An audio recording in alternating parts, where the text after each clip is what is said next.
Thank you, Zero. All right. Hello. Hey. Beautiful, wonderful blood gods. Welcome to Iron Valor. This is Candlekeep Mysteries. Who was that? Is that me? I was kidding. Sorry. Welcome to Candlekeep Mysteries, the Epilogue. This is the campaign has ended. The final chapter has been read. The story has come to a close. The book has finally been completed, and we're here to talk about it. I mean, it's been a wild ride. We've gone on ups and downs. We've had all this craziness. So we're glad that you could we're so glad that you could all join us tonight. We're gonna go ahead and get into these announcements real quick. First off, we want to shout out to our partners over at Nine Realms Gaming. They create top-notch gaming accessories from the finest woods this realm has to offer. Visit ninerealmsgaming.com and use our exclusive partner code LIAR10 to get 10% off over there. We also want to shout out Tabletop Audio for the ambiance and music we use from time to time. All of this audio is absolutely amazing, completely free to use in your own games. But please consider supporting Tim over on Patreon so he can continue to make these amazing sounds. We currently support him and encourage you to do so as well. We'll put a link to his website in the chat. Follow us on social media. Use Command Socials to check out Ink and Lyre on all of our social channels. Or if you want to follow the cast, use Command Ironcast and you can follow all of us individually. We currently have a community challenge going on. Make sure to contribute your scrolls in the chat to see the Fates End in-character Twitter account come to life. See your favorite characters from Fates End tweet in character. You can ask them all your burning questions and get answers from the cast in character. So if you ever wanted to know, like, I don't know, like what Prayaria's favorite genre of music was, you could ask her and she'd be able to give you those answers. Yeah, so go ahead and contribute those scrolls. We're already pretty well on our way. I don't have it pulled up now, but I know we're getting there. We're cruising right along, so go ahead and contribute to that. We are at 79%. 79, holy crap. See, 79%, you guys are awesome. The engagement, 79%, yes. Big reminder, we're going to be off all next week. I'm gonna miss you guys. Dan and Lauren are moving, so they'll be transitioning to their new home, and the rest of us just have a week off, I guess. I don't know about y'all, but I don't ever know what to do when I'm not playing Dungeons and Dragons. I'm gonna go play D&D. Have a free night and but yeah, we're gonna miss you guys next week. We're gonna have a week off. Everyone congratulate Daniel and Lauren on this monumental move. They will be leaving us here in Huntsville and moving on to nicer, sunnier areas. But we love them nonetheless. We want to shout out to Sirenscape for all the ambient sounds and music and their online players that we use on stream. And that is it. So that being said, we are going to play our yes. I was gonna say we also have a Reddit now. Oh yeah, we have a subreddit now. So go to go ahead, Max. Yeah, so there's a subreddit. I went ahead and put one together because I figured it was about time for us to put all of our memes in one glorious place. So if you want to make any memes for like any of the shows, Fates In, the Malifaux stuff, any Iron Valor memes, I know I'm going to be posting daily there. Just go ahead and head in there, find some memes you like, post them, have fun with it. But yeah, also fan art. McBluff, you really need to get your stuff in there because you do awesome work. Yes. Excellent. So that being said, we're going to play our intro, our Candlekeep intro for the last time here on Iron Valor. One last time, then we're going to jump into this epilogue right here on Iron Valor.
We're all looking hot. Abby's with it.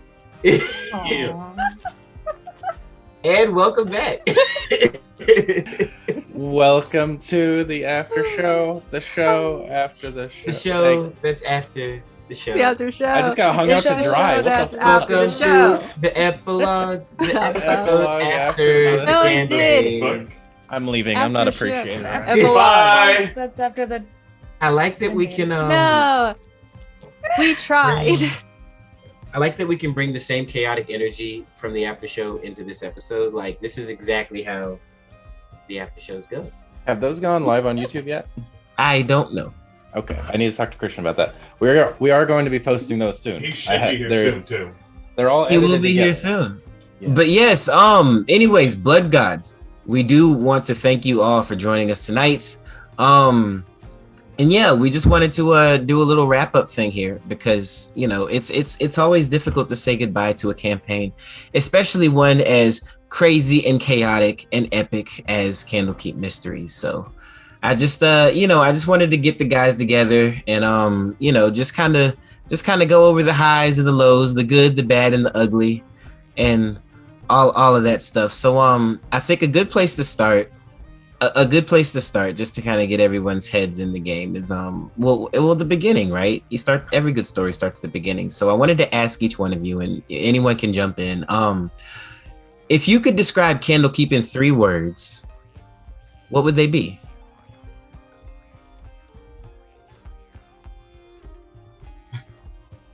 And you guys feel free to chime in the chat too. If you could describe Candlekeep in 3 words, what would they be? I was not given time to prepare. Like What our a ride. actual Candlekeep or our campaign? The campaign. Oh, Sorry, right. the campaign. The Candlekeep the campaign. Yeah. I feel chaos is accurate. Mostly because of us, not because of you. We're just I'm gonna go random with- people. What is Scooby-Doo Chaos? Scooby-Doo chaos. All the That's 3 shenanigans. words. All the Shenanigans. shenanigans. That's a good one. Okay. That's accurate. Abby's not available. Says musical episodes rock. Shimshine. Those are facts. There was only one. It was oh, shy. there Candles was like being Oh kept. no, it's begun. It's begun. shime. But what about our illustrious cast? If you could describe Candlekeep in 3 words. I threw mine into the ring. Sorry, one more. Chaos. Say yours one more time, Max. Scooby-Doo Chaos. Yeah, Scooby-Doo chaos. Of course, I love it. I feel like that pretty accurately sums up. It was a mystery. It does. There was a lot of murdering. It was crazy, but there was also it was a goofy, yeah. But it was really fun. Like the whole thing, all the way through, was a Would I blast. do it again? Yes. Absolutely. Specifically for Elwyn, I feel that the campaign was Lightbringer or Terran. Hey, that match was decided in more ways than one. That's fair. Nah, that was The hot baddie did not get me in the end. Hey, I already fell for that trap once. yes. Yeah. I'll never Well, there forgive are the certain- Frost Maidens. There are certain tropes that Iron Valor has that I feel like we need to go ahead and I wanted to try to establish and continue on, and the hot antagonist is definitely one of Make a bingo them. card. Yes. So that brings us to the next question I wanted to ask. What was everyone's favorite session to run? Like we had I think there were 15 games total. Mm-hmm. There were 15 games total. Which one was y'all's favorite session and why? I know which one mine is. If everybody else needs to think for a second.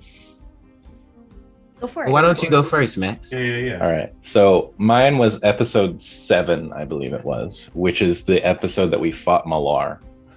And for me, that was my best and most favorite combat D&D session I've ever had. It was awesome.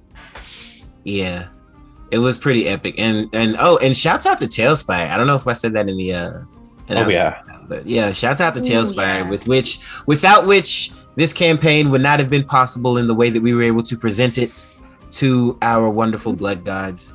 But yeah, having Malar come out of the whirlpool and everything starts shaking. Y'all were Yeah. like, "What is going on?" The screen shook every time he moved. That was awesome. It was so cool, man. Yes. and it's only in beta, and it's already that cool. I can't wait to see what they do with that. I think my favorites were 8 because I got to really flip flop a lot between what's Elowen doing? Is Elowen evil? Is Elowen not evil? What's You going on with became Elowen? Goth Elowen for an episode. That was fun. Mhm. And then the other one, I thought I was gonna struggle more with the musical episode, and I ended up just having a great time. So I think that was like 12, something like that, and I really liked that one as well. Yeah. The musical was literally I was sitting at work working on the game. Like, okay, so what are we gonna do for this one? And I was just like, oh, musical, that would be fun. Yeah, all right. Sure. And that was just it. Like there was no forethought. It was just like, yeah, bet. And so I waited at my break and I was like, how do you guys feel about musicals? Like, yeah. Okay, sure. Like, we're do it. just gonna try this. Just sitting at work and I get that message. I'm like, all right. Yeah, I'm looking at it. I'm like, Guess this is what we're doing. uh-oh. I was like, I gotta bring it, don't I? I'm like, I was a bard last campaign. Hang on. You definitely were. It came back out. Funny for me. Yeah, it came back in a big Because way. I'm really bad at being a bard. I went to school for musical theater, and there is nothing more stressful for me than playing a bard that is expected to like make up songs and stuff. Right. I'm like, nope. And I play a bard as a guide character in one of the campaigns that I run that was supposed to be a 2-episode guide character, and the players aggressively refused to let me get rid of him. And he is like, he does sometimes play music or whatever, but I have very specifically made it that like, he is writing your story. He is a writer. I am not going to sing. I am not going to bust out a lyric out of nowhere. It's not going to happen. So I was expecting to be really stressed in that episode. Not really stressed. That's not true. I was like, this could be fun, but I'm also scared that I'll suck. And then it was fun. And yeah, but man, as someone who does like musical theater, it seems really silly that like that's my fear.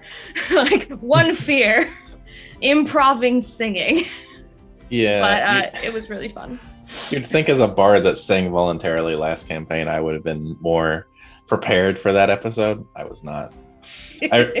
I realized quickly I rip all my lyrics from popular songs. And that's how I get by. Hey, it works, right? It does. Yeah, that's great. And people love the meme. So, it all worked out. But then I had to rhyme on command. Thank you, Abby. Abby said we were all on point. Thank you. Thank you, Abby. Yeah, they also said the skits in the first episode that introduced all the characters, that was a whole lot of fun. Hey, what's really great is that we had a leak here at Valor House, and the landlord came in, and the door's still sitting on the wall that says restricted section. And Max had like swords and hammers all over the living room. There was an arena set up on the coffee table. Yeah, look, Brandon, we have an arena.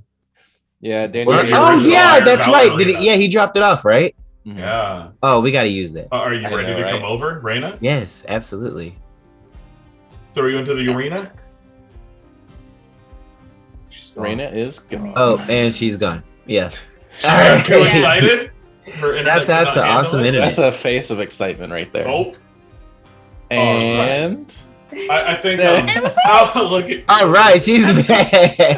I don't know if she's entirely back, but also, I believe Christian is here. If you if you want to pull him in. I would say Yeah. I only have like 2 episodes that I could like really like round out, and that was when we first went to the forest and we were dealing with our satyr friends. True. Yeah, that one was really fun too.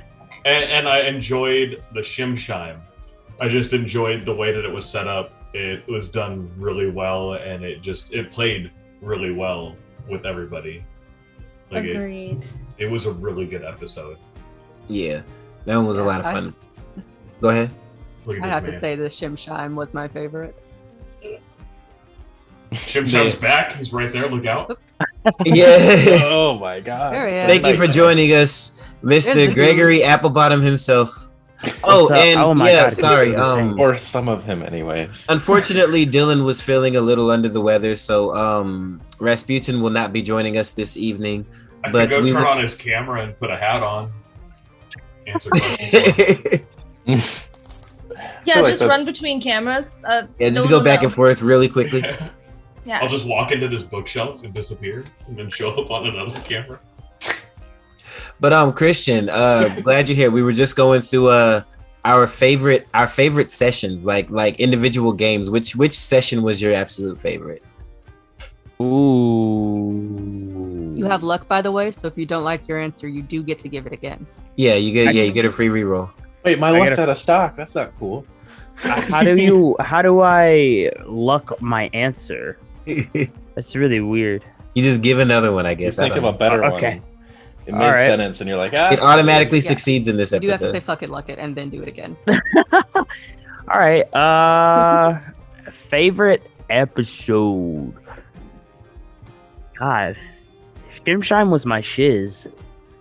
Personally. Shimshine was a really good episode. Yeah, Shimshine that was one of my favorite sessions ever. It was great. Man you said know? it was an earworm. And then okay, so I think just all of the conversations that we had, and then all the descriptions, like people came out and did not play with those descriptions on our biggest fears.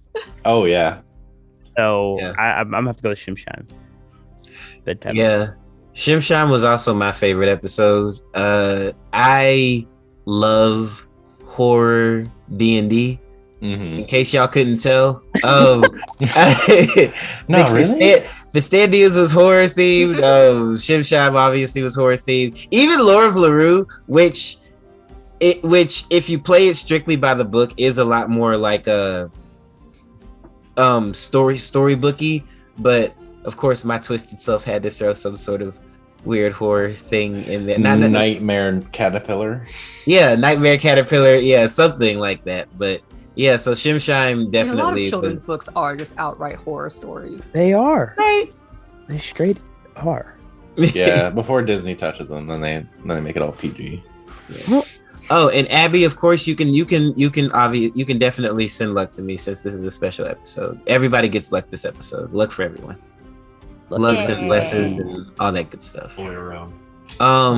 Yeah. So the next thing I wanted to ask everyone is I guess Max, we already kind of touched on it for you. I wanted to see what everyone's favorite combat moment was. Oh yeah. There was some epic ass fights in this campaign, and one thing I love about this party in particular is that like there was so much flavor and so much like in our session 0 we talked about like rule of cool and kind of like the style of the game and everything, and y'all took that shit and ran with it, bro.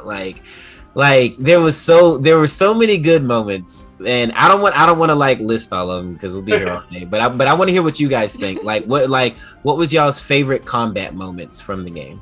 Oh man. I know what Christian's gonna say already. No, Yeah. I mean, there's like 3 that I We just love. talked about Shimshine, my guy. Well, there's 3. You can list 3, right? We can go Yeah. over a couple. Sure, yeah. So- I mean, Got yeah, luck. We got time. we got luck. Obviously, when the constable came back to life and beat that man down from the grave, like that was like a vendetta killing right there. Like, you knock me down, I will knock you down for real. Like that one, that nat 20 couldn't have been more perfect. You could like basically see Brandon like almost drooling that he got to kill one of us. Oh, I thought I had you, bro. For real. I thought Amelia was gonna be down. You It was tempted like, fate by you're giving him that drowning. roll. Right. Yeah. Go ahead. Roll That's another right, one. yeah, because you were underwater. Yeah. Mhm. Too, That so nat I was 20. like, yeah, roll for the save, and yeah. There was that one. Then obviously you guys know the one I'm talking about. A close One I was runner-up. this is a runner up. Me trying to freaking, I used my weapon and I teleported to it and stabbed him in the back and got the Oh. kill. Like I was That one was. Yes. That is not the one I thought you were gonna say. Oh no, there's actually there's two more.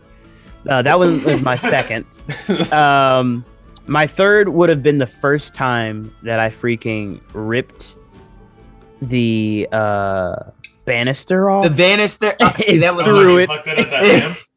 And threw it into the wall with that dude, like that whatever that thing. What are they called? It was an imp. Imp. Imps, yeah. Yes, Yeah. the imp. That really set the tone, I think, for the rest of the game for Gregory. I think He's like- everybody was like, "What?" He's like, wait, I can make anything a weapon? Yeah. He's like, let me grab some of these pieces of wood. And it worked perfectly. And Can then I the break this last chair? one. Well, don't take all of them. Let somebody else go. Well, this is all Gregory moments, This except for he's that going over. what the cost. Okay, Except for the go first ahead, one, go yeah. Yeah, except the constable. And then the last one when Abigail jumped on my back for the first time. Oh, you missed one. Yeah. I did not miss one. I got Oh, the you ones that did. I wanted. You Anyway, did. the moment when Abigail jumped on my back for the first time in like episode 3, I think it was. Are you talking about the book? I'm talking about With the Shim book. Shim. When he put Shim Shim Oh, back in this the is a book. Yeah, that's magic not my weapon. favorite. That's not my favorite. I knew That I was was still gonna a do good that. one, though. Look, It was a good one. I knew I was gonna do it. one of my favorite ones also goes with Gregory, which was just being able to help him get that moment. Oh yeah, And just Ben Fate. everybody pouring in. Yeah. Oh yeah. It was a team effort. Yeah, Oh yes. it was great. I think the first time that I pulled a gun out of my book, and everybody was like, "Wait a second, hold on, what's happening?" Going, Yeah. and then like Is there a another gun in time that book? was when I was actually able to give The gun up. Abigail a gun, Give the child a gun. give the child a gun. Oh my god. It was great. Like I think he started to find the professor started to find his clique where he was basically like there to help. He was a very good support. It's pretty Especially good. like when it came near the end. Oh Jesus. Yeah, Gregory would have died. Just straight up died. It wouldn't have been. That was the moment. Unless I had rolled a 2, I was just gonna be straight dead. Yeah. So, luckily, I survived and everything went well. Very nice. I mean, yeah. I have 2 favorites. Oh, Go sorry. for it. Go for it. Everybody knows Well, what I'm one gonna is fucking talk just about. the whole Shim Shime fight because there was so much flavor.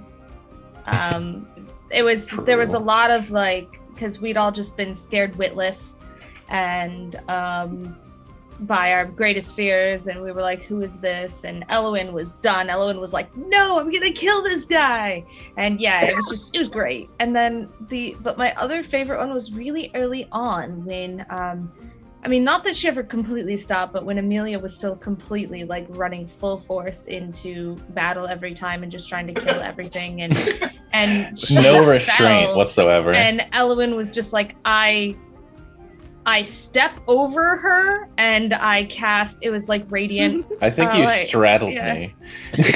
Yeah, Yeah. Okay, I you're remember what, that. an cast enemy? I healed hit it you. with a hammer.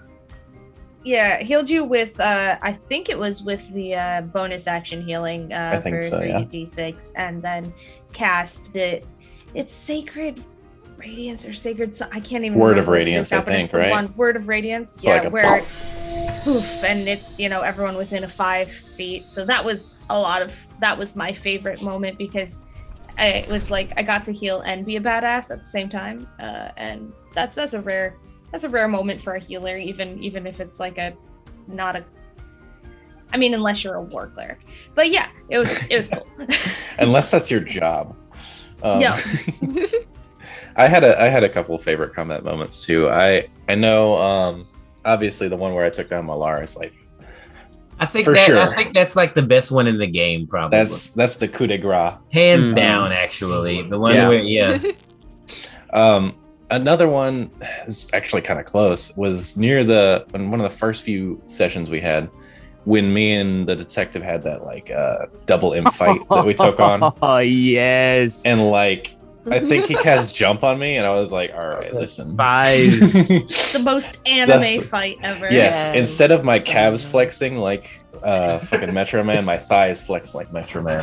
And I just leapt through the air. It was awesome. He did like a pile driver with a great sword. He was a wizard. He was Yeah. insane. That was awesome. And then one moment, I guess this is a little self-appreciative, but like one of my favorite moments with Elowen was when I was playing her and I pulled out the Starry Glock. And that said "Daddy" The on Starry the side. Glock. The Starry Yeah. Glock, yes. I remember going. So they through were that just session. talking in the chat about one Yeah. of their favorite Elowen moments was you playing Elowen. Also, ASB was talking Check it about one of their favorite episodes was you and Dylan passing the wig around. Yeah, I saw that. Yes. Yes. That was fun. I Oh, just man. because I was messaging Elowen. I was like, "Hey, is it okay if I do this?" And she was They're like, "Full send." absolutely. And can we just talk about how freaking dedicated the cast was to dressing up every single week? For those of you that don't know in the chat, I made a deal with the cast that if everyone dressed up for the game, and originally this was only supposed to be for the first game, but I was like, if everyone dresses up for the first game, then everyone starts the game with a free luck point. And so everyone was down and they were like, bet. So they all dressed up. And then the second week rolls around and these motherfuckers are still in costume.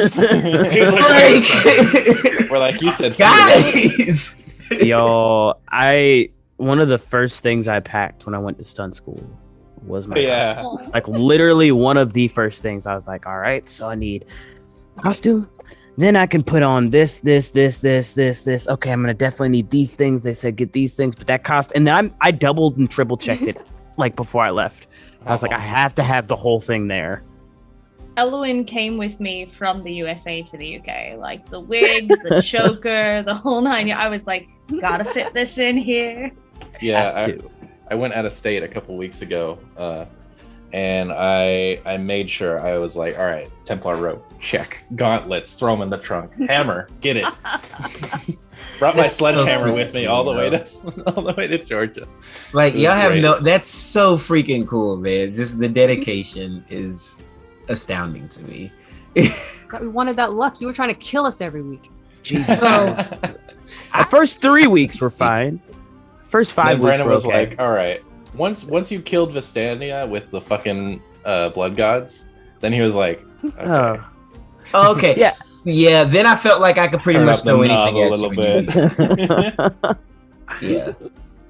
So while we are on the subject, I do want to talk about most memorable villains, most memorable fights, the most intense moments, and I mean, you know, like closest to death or anything like that. I mean, we all know my favorite villain. Oh, well, go ahead, go for it. Taryn? No, it's Taryn. That's Obviously. it. That's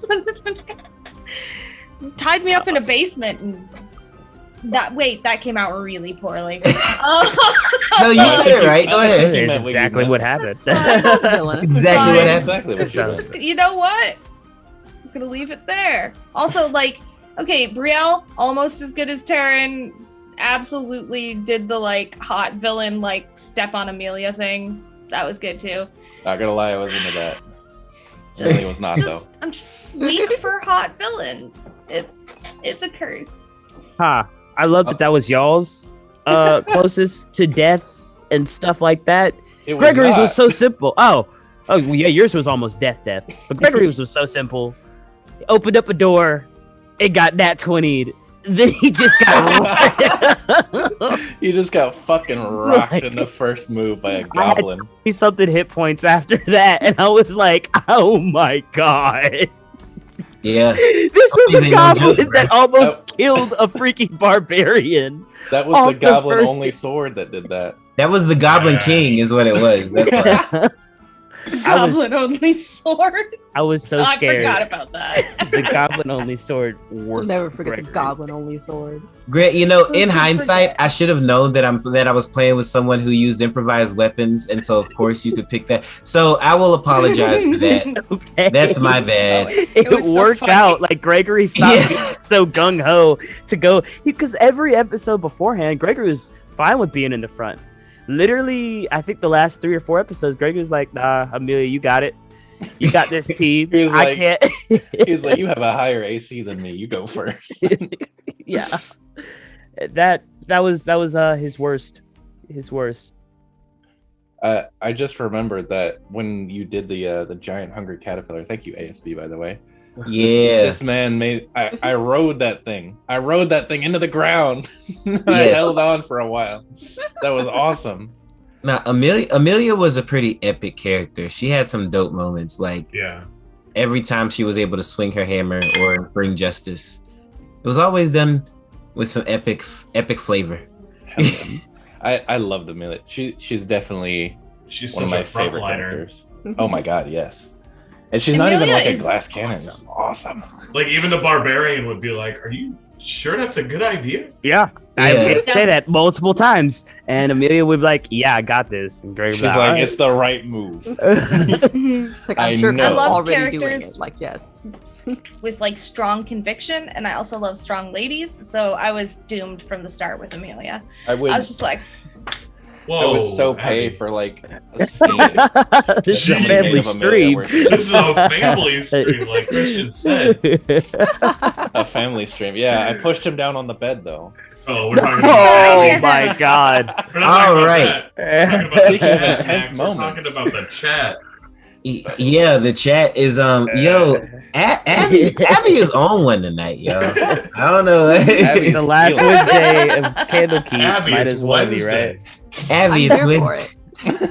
This is a Wednesday. Yes, this is also it is being demanded this... that you acknowledge Max. Do what? I did go into a mountain. Wait, no, I thought. Oh shit! I'm sorry. Mac. I'm sorry. I'm so sorry. I was misreading the labels. I'm sorry, Mac. Mac. I love you. I love you. Oh my goodness. But yeah, no. Speaking of the rodeoing the worm thing. I missed that. Oh yeah. Yeah, it was great. But speaking of what went down in the mansion at Wisteria Vale, where the beholder was creeping on me. Yeah, I tried to seduce Quill. That was God. Let's talk about roleplay moments. Let's talk about non-combat moments. What were some of your favorite roleplay moments from the campaign? Max, you want to take the floor? Max is actually going to take the bed. Ooh. Yeah. Right, What's crazy is like none of that was planned. None of it. No. Oh, Amelia got herself in deep. We were just rolling. I don't know, Max. What was going through your mind when you were like, "Yes, this is the move. This is what we're gonna do right now." Y'all clip that. Y'all could see our faces. Just everybody is. Oh my god! Everyone was like, "All right, sure." I have screenshots for sure. It was great. Okay, so going through my head in that was okay. So Amelia, she used to be this just like no thinking, just fighting kind of character, and then she got in that Malar fight where she got rage induced to fight anything, and she was kind of like, okay, maybe I should dial that back. So I was trying to have Amelia use her brain a little bit, be tactical with it. So she was like, maybe if I tried this, and she's never done anything like this before, but maybe if I try, and it worked way too well.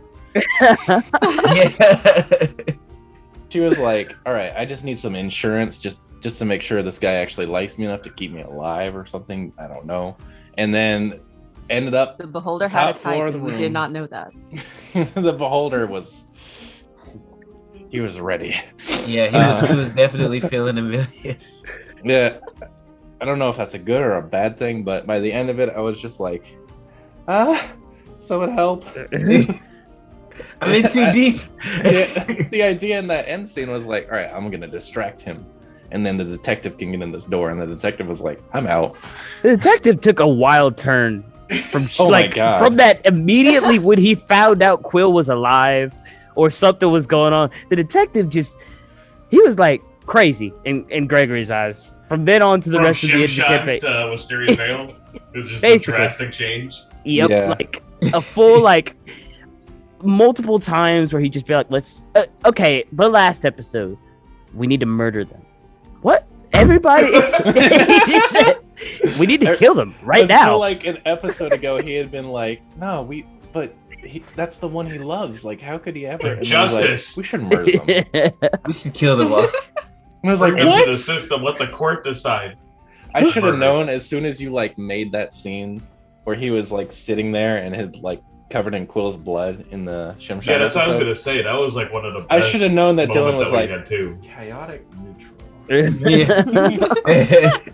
Was Dylan in that episode, the Shimshine episode, where he broke down? Ooh, Oh yeah. That was Chills. my top like yeah.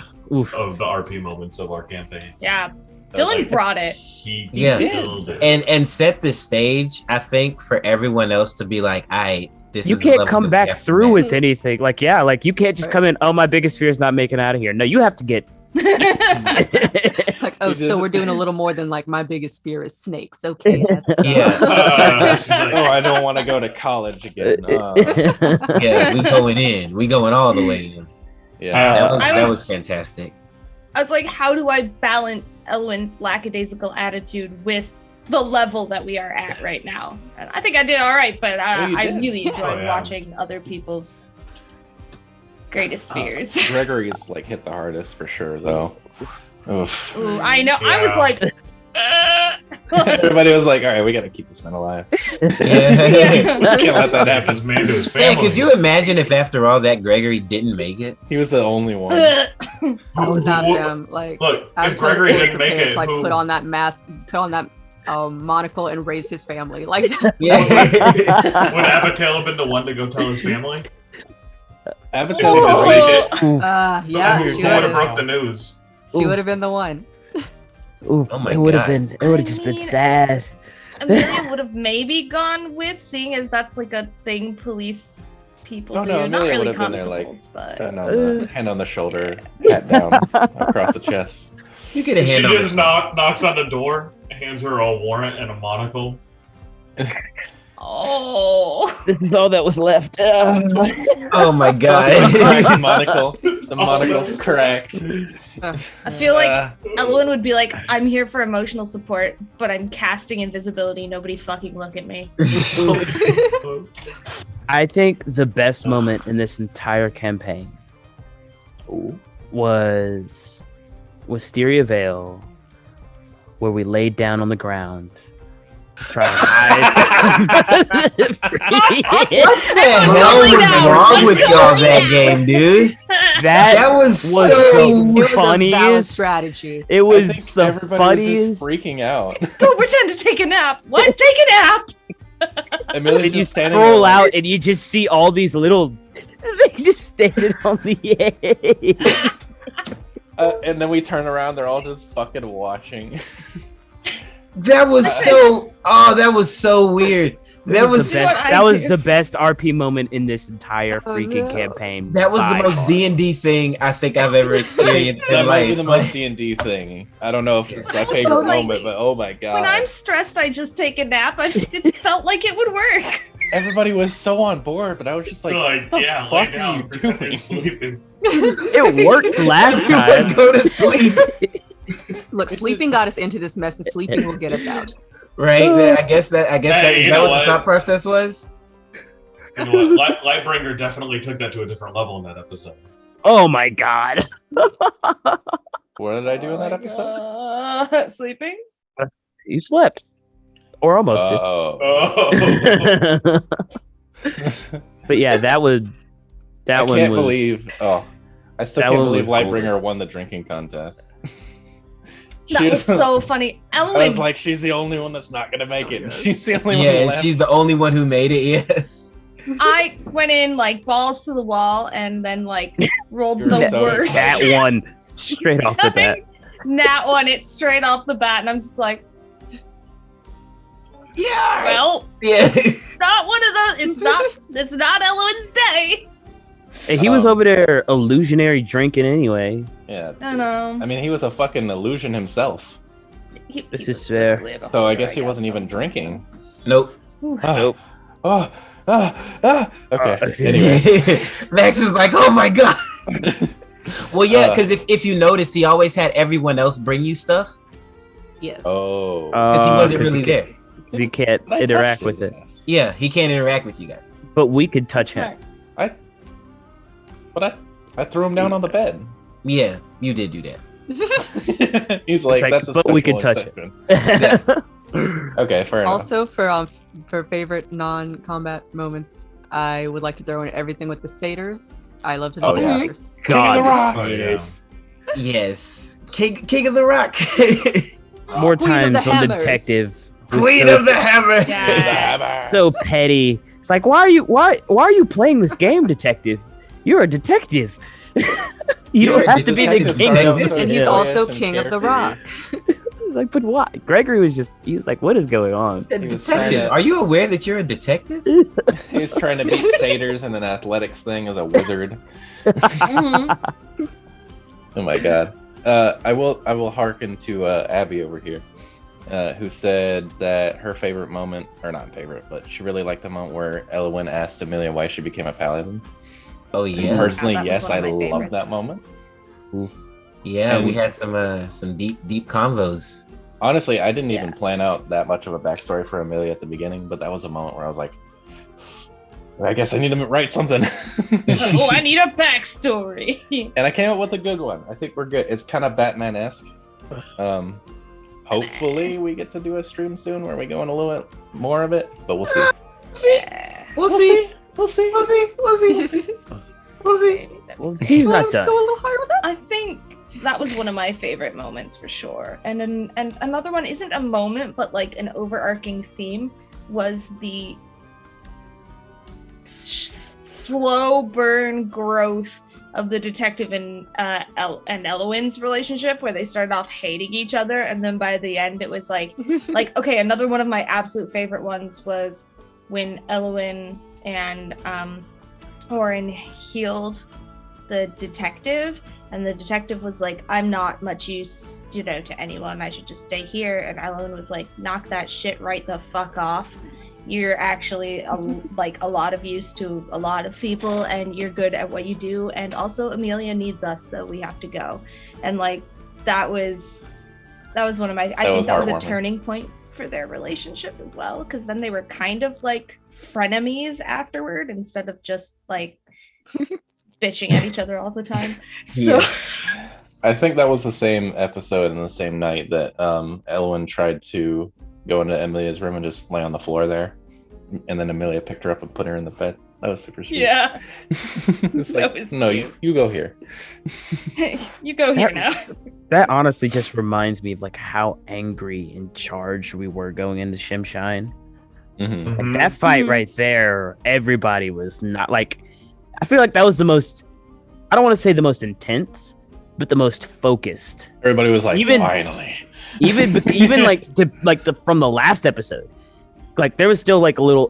We got to kill who?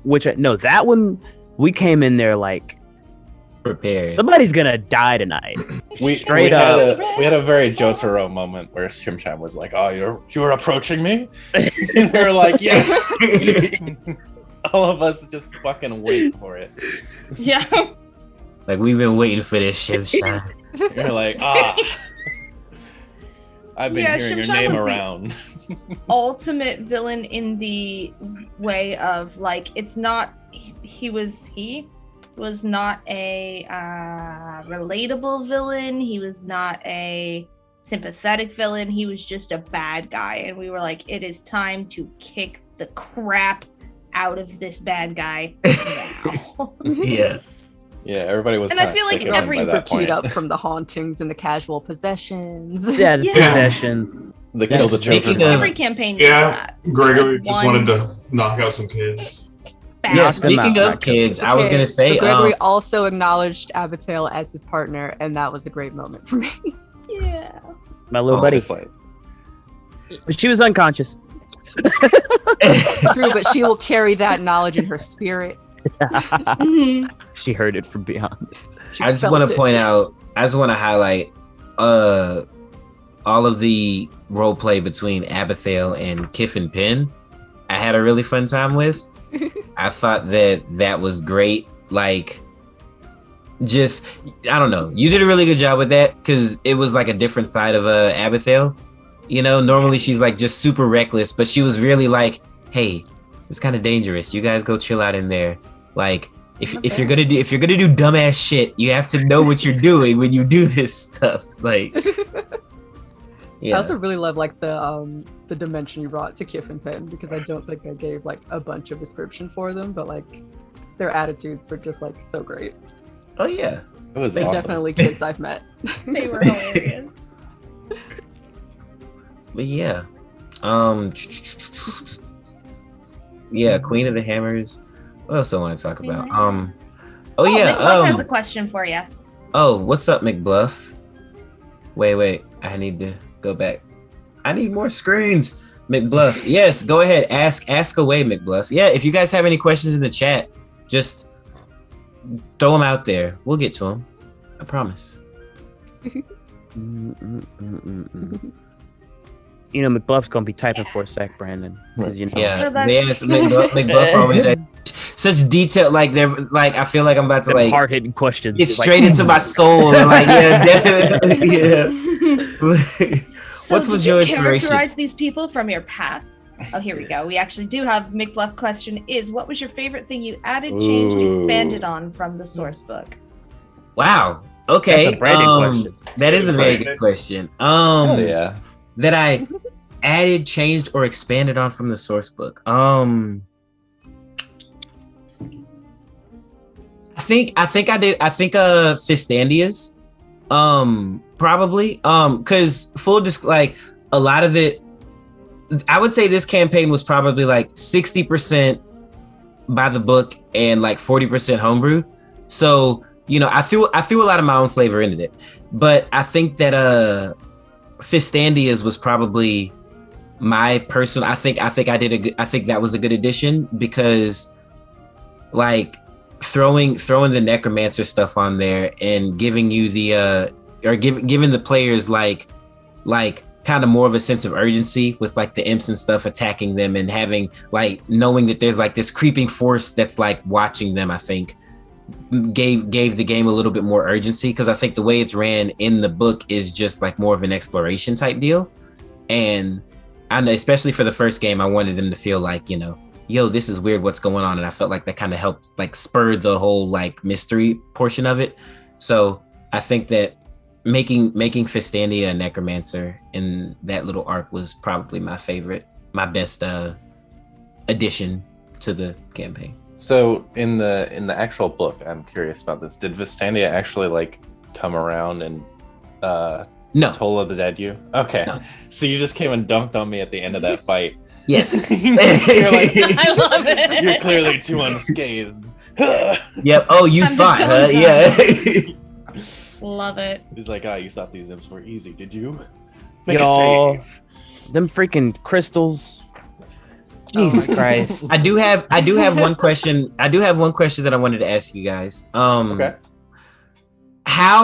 In what ways did your characters evolve that surprised you? Like, what was something about your character that surprised you in this game? Was it like, whether it be like a off the cuff, like for instance, the interaction that Elowin and Amelia had about why are you a paladin? And I want to open that up to everybody. Like, was there a moment that like where you learned something about your character that surprised you, or that your character was taken in a different direction? Like, I know Abigail and Gregory started off hating each other, or at least Gregory hated Abigail, and they ended like, you know, It's definitely more antagonistic. yeah, they ended, you know, partners. So yeah, what were some of those moments for you guys? Damn good question. That's a very good question. I didn't expect to have a rival. And that, I don't know, it was fun. I've said it a couple times throughout the campaign, but multiple times we checked in with each other like, was I too much of a bitch this episode? And it was a lot of fun. That was a lot of fun, and watching them become kind of frenemies in the end was fun. I'd already talked about it a lot, so I'm not gonna go too much in it, but I did not expect a rival. Yeah. Yeah, I really wish Dylan was here, because this isn't my character, obviously, but I would want him to turning explain point. the turning point. The immediate shift. Suddenly murder. Honestly, I thought my character was going to go more towards that route. I wouldn't have been surprised. But we were too nice. I know you wouldn't have. Like, Yeah, Nobody he's would have pulling been guns out surprised. of books. He was already there, really. But we pulled him away from it. We were just all too nice. it was the characters that actually like pulled him away from definitely going down that more murder path near the end of it. Yeah. Because he totally was just like, why didn't you just kill these people instead of putting them in books? Like, yeah, he did have that train of thought. What a waste of time! Like, you have to pay property tax to have this library just to store people when you can just like put them in a cemetery, call it a day. You know, like, well, you got to pay for upkeep on the cemetery. No, you don't. Just let it'll be fine. He said, "Let it go to waste. It's fine. They're under." Okay, then it's just a burial ground. Exactly. Ashes What's cheaper help upkeep, trees a grow. burial ground or a library? Definitely a library. Yeah. Well, you mean cheaper to upkeep? Cheaper. I don't know about that. I don't know. I actually, I think Google's a- what's Crunch the cheaper to numbers on run. A Your burial cemetery. FBI ground. agents, your FBI agents could be asking questions. Yeah. Weird things D&D made me Google. Oh my god, yes. Is it cheaper to murder somebody? Or to trap them In a for book. eternity. Oh my god. Sure. What I mean, was I that guess the again? bodies would take up less space in a book. No, surprising evolutions, right? Yeah, surprising Yeah. evolutions. Let me ask you guys Evolve this. yourself. Wait, Um, let's finish this question, Brandon. Oh, go ahead. You ask Sorry, more questions. sorry. Keep going. Talk. Go ahead. Do you think? Okay. For Gregory, I had no idea where I was gonna go with this man. I knew he was gonna be just different. I didn't half-heartedly make him, but I also I tried to go a little bit opposite of Ludin in the sense of the 8-page backstory. I didn't want to do that. Like I wanted to have fun with Gregory and see whatever that would be, and I was not expecting Gregory to get like as not quote unquote as deep as he did, but just like to flesh him out as much as I did by the end. Yeah. Like he had goals, like and even though his one goal was to like just get the book, that was the only thing I came up. He's gonna get the book. It's very important to him. Cool, but like the way the cast made them grow on Gregory and like him actually like they pulled him in deep to have like a purpose for being there without ever making him forget his overarching goal. Like it really felt like he was there with an adventure. He felt it felt like we hit our stride like episode 2. Whereas I would expect it to be a little later in terms of like, but everybody knew what they were supposed to do by like the end of Fistandia, even with, because that was at the very beginning of when Abigail jumped on Gregory's back. Yeah. So it was one of those things where it's like, I just wasn't expecting him to be able to grow and actually mature with all these people when his only goal was to come in, get a book. So I was really, really happy with where he ended.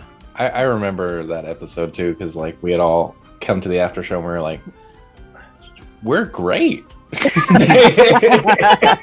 Synergy, the character, the flavor, this is all awesome. The Yeah. characters really I will worked say- well together. I did leave out a favorite roleplay moment when Gregory came to Amelia in Quill's like inn, and he was like, what the fuck is going on? Yeah, I And was of course, so confused. of course, I casually mentioned she wasn't wearing armor, and everybody was like, ooh. Yeah. Ooh, woo. Unexpected. I both did and didn't expect Elwyn to start showing that they cared the way they did, and also just I think the most surprising character evolution for Elwyn was, even if they were like, ugh, this sucks, but like whatever, still the way that they actually bothered to say, like, you know what, like, people shouldn't, this sucks, you suck, but people shouldn't be getting hurt and stuff like that, where like they actually kind of opened their heart up a little. And I wouldn't say that I was closed to that idea, but it wasn't like I had planned that to be the character evolution all along. I had just been like, this is just a sarcastic, tired retail worker, millennial, who like reads smut novels when they're supposed to be working, like. And here we are now, and they definitely grew, and we're like, yeah, no, I guess I care about stuff. Do y'all remember the TikTok that we sent? For Elowen? Do you think I care? Huh? Oh yeah, that was so great. So long ago. Oh, yeah. The fucking it's a TikTok about a retail worker guy. He works at IKEA. It's just him like venting on all these customers who ask stupid shit. You're like, this embodies Elowen so much. Yeah, This is y'all have awesome. probably seen it. Probably. It's the Like, guy I'll with the take my business mustache. elsewhere. Do it. Yeah, go ahead. You think I own this business? You think I care? Yes. I'm gonna tell all my friends not to come here. Good. Good. Give me your phone. I'll call him myself. Yeah. You think I want 7 other Jews running around the store? Yeah, literally. That was, and we were like, "This is Elowen." Okay. And by the Elowen. end, Elowen's like, I guess I care about you guys and Uh-huh. Yeah. Oh my god. people's well-being. Speaking of surprises, Brandon, I don't know if you remember this, but you remember when you allowed me to have Gleaming Plate at the beginning of the campaign? Yes, I do. And I messaged you, all right, cool, thank you. I'll now definitely betray the party for you as repayment for your kindness. I was like, interesting. You made a note, you're like, all right, got you. That never happened, but oh my god, that would have been interesting. It would have been. Man, yeah, I wonder if Amelia had just decided, all right, I'm joining up this side now. Like, Oh yeah, they my seem to have a God. point. You're not allowed to imprison people in books. I guess we should go with these people. yeah. Oh, Had I known think that Elowen you would probably would've stop for gone. betraying the party, I would have asked for things. I attacked the party like twice on 2 different occasions. with your rabies, and you didn't even get anything. I out of had it. rabies and then I was possessed and I got nothing for both of those. I got Unfair. You did crit CJ though. Like Yeah. you did. When I crit wasn't CJ even with a there. bite. Yeah. Like a raccoon. I was just a wild raccoon. Yes. Pretty much. Yeah. I had no magical weapons, so I feel you guys. I should have asked for a +1 You or had that something. magical book one time and then you beat Yeah, the Shimshai. magical book. And then you threw it away into a fire. Yeah, Shimshad had to die. Yeah, he Even beat though Shimshad to metaphorically. death with it. Pretty sure you killed him already, but that's fine. No, metaphorically too. Like Speaking of he books, had to go. That would make a great like poster in like a 3rd grade library, like just the orc beating the shit out of Shimshai with a book and being like, reading is fun. Like It's like super graphic. There's like blood and everything. Gregory's just like, "Ah!" Got the veins pulsing. in Gregory, his no, neck. he's already dead. Yeah. Oh my god. I will It's say, just also speaking the of same book- poster at the Okay. restricted section. Oh my goodness. One What more were you saying, surprising Raina? thing. Oh, Wait, go let ahead, Raina go go. ahead, go ahead. Like, It- oh, sorry. I was just gonna say for Abigail, I didn't plan on her being like as attached to the party by the end of it as she was, like to the point where she like volunteers at Candlekeep just to spend more time with like Elowen and the constable and all of that. Like she really loves you guys. And Yeah, the reason we're a she bunch of kept the lovable book dorks. from the reason she kept the book from Gregory was because she was afraid that if he got it, he would leave. And she didn't want that before the adventure was done. Oh wow. From Christian's reaction, I imagine that would have been Straight the case. up, like he would have been like, "All right, I have my book. Time to go to the I roof. was just being the- Time to get out of here, Time guys. to go to We've the talked roof. about leaving for the past like entire time we've been here. If he gets this book, he's gonna go, and I don't want. Time to rage and jump off the roof. Take half my damage and limbo." Oh man, We were on that the would first that would be floor. one hell of a what if. Like, you know how Marvel's doing their what if stuff right now? Yeah. Like, what if Yeah. Gregory had found his book? And I just see him like he gets the book and just like this stupid grin goes over his face. He just like Just walks cannonballs in. out the window. And like chaos is Shortest happening episode all ever. around him in Candlekeep, and he's Like, just bye. and he just walks up to the roof and he looks down and he just the monocle cracks just a little bit, but he's still smiling and he just just leaps off, takes the damage, gets up, dusts himself off, replaces the monocle, and just walks off into the sunset. Like Is that home eating dinner and Candlekeep is burning in the window Burning in in the the background? It's like, this is the last book we're gonna be able to get from Candlekeep, but yeah, it's We got it. Game. Yeah. Yeah, that's one of the reasons I like that interaction with Gregory and Amelia so much, because she was like, "Yeah, I get it, man. You're trying to get home, but like, also we kind of need you. So like, I'll keep you alive. I promise." I appreciate it. I'm never going back to the library again. That's what you say now. That's fair. Yeah, that's exactly what he says now. Somehow. Me and Brandon are working on a pretty good plot. Good luck. No spoilers. Good luck. No see if you can make him. See if you can get him come back. Well, I don't know. Maybe his daughter goes this time. No, she didn't go nowhere near that place. That's a straight up yoink. Hey, Dad, can you return this book for me?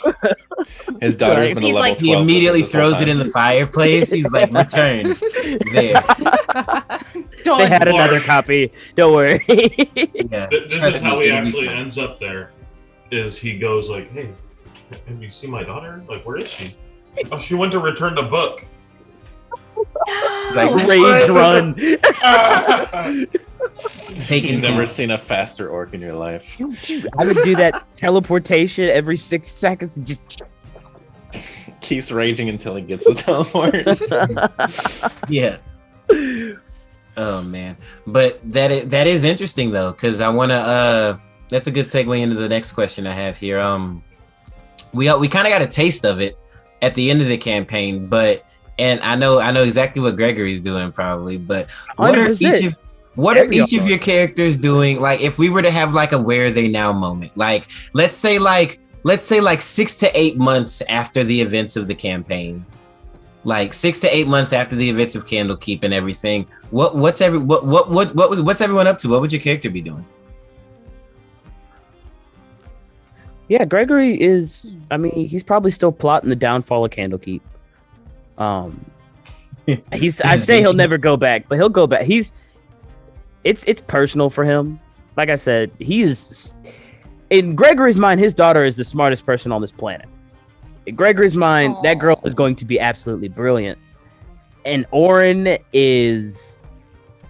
right now is an active threat.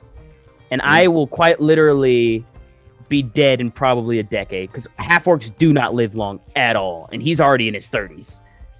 So he's like, this is the threat that needs to be taken care of before I go. So he's probably plotting with the detective on how to take this thing down.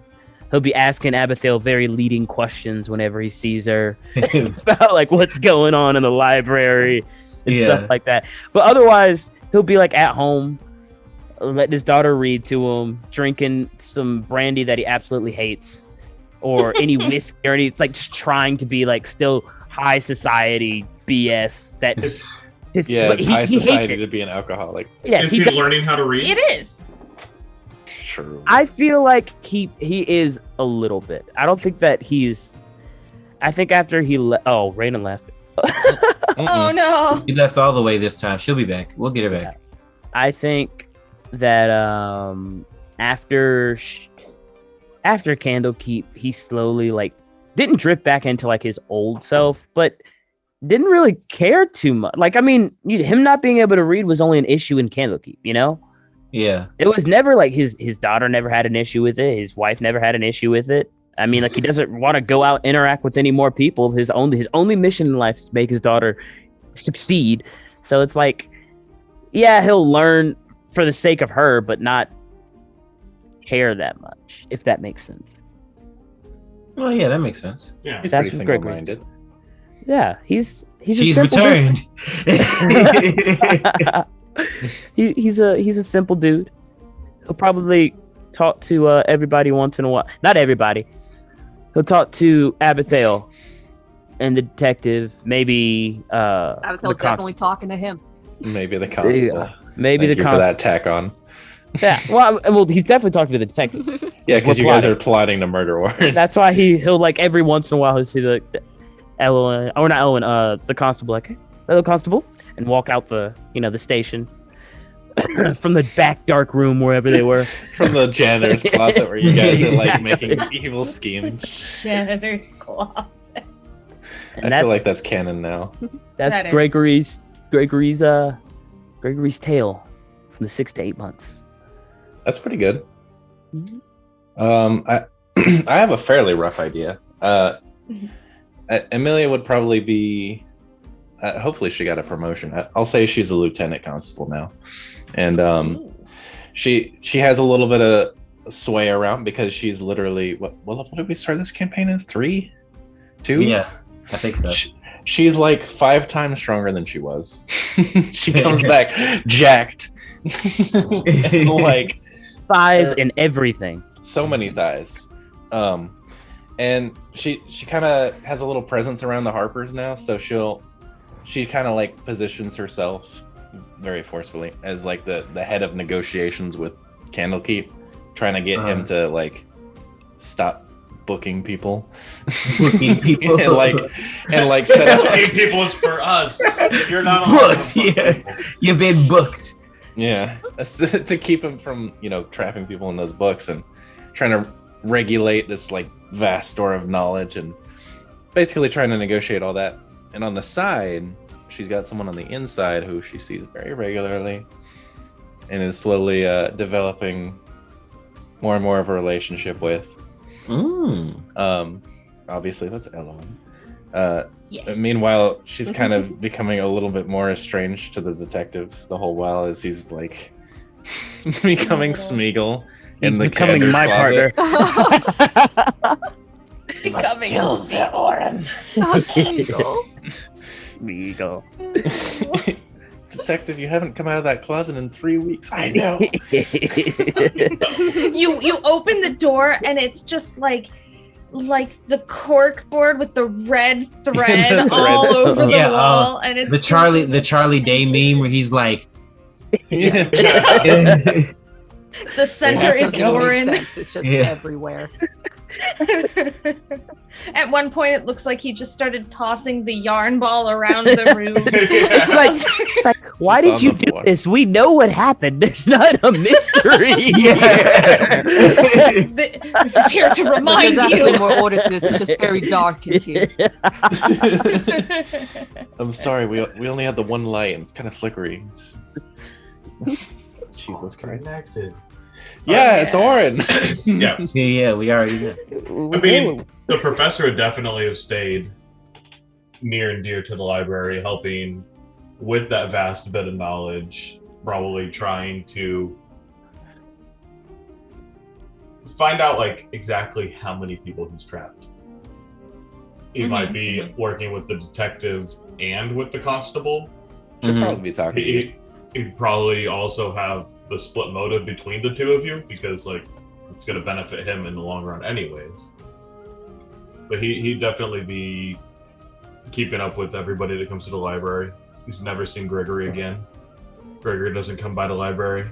Nope. Oh. He just hears about Gregory through Abigail when she comes for her visits. Yeah, he'll try and write a letter, but then it doesn't come out at all. It's like, We hear about your daily family life every time she stops by. Yeah, there you go. You hear what Abigail tells you. Yeah, true. We don't know how much of it is true. Absolutely. Yeah, He's just one of those guys. Going through a definite lens. No, he's definitely trying to help funnel some of that knowledge out of the library, like get it into hands that could actually use it to benefit the world. Like Ooh, a lot of that, there's no reason to keep it locked up here because, like, sure. And then one day he disappeared and was never heard from again. It might end up in the wrong hands. Who knows? Some say he's still trapped in the book to this day. Oh no, he's gone. Help. It's okay. Gregory's dead at that point. I actually learned how to, disguise myself. I'm actually Oren now, and he's in a book. Oh, what a twist! What a twist! When Gregory busts in, ready to murder, like, no. Drops the illusion. Gregory would so much be like, "Where is he?" You must be here for this book. Just throws it in the fire. She's safe now. Everything's good. Sorry, honey, that book was checked out already. Oh. I think Elwyn there's a lot going on for Elwyn. In regard to, for example, the professor, I think Elwyn knows, and it's just out to lunch when it happens, or like taking an incredibly long bathroom break. I don't know what. Do you expect me not to poop the entire time I'm here? Not my problem. Like, Yeah, that's what I do at my job. Elwyn uses their lackadaisicalness to cover for people now. They're not actually as lackadaisical as people think they are, and that is a boon. That is an upside for Elwyn. Elwyn's like, I can work around this. It's kind of shrewd. Speaking of shrewd, I think Elwyn is absolutely apprenticing with Orin, but is fully like knowing that it's gonna have to go somewhere someday. I don't think Elwyn's like gonna suddenly like stab him in the back, but it's definitely as in like literally, maybe figuratively, but definitely not literally.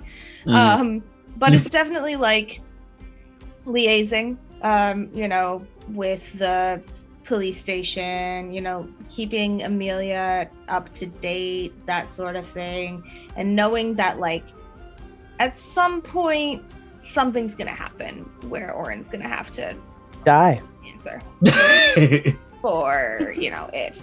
And up until that point, basically Elwyn's like, well, if I start working under Orin, then I'm gonna be in a position where when something happens to Orin, I can help facilitate whatever changes need to be facilitated.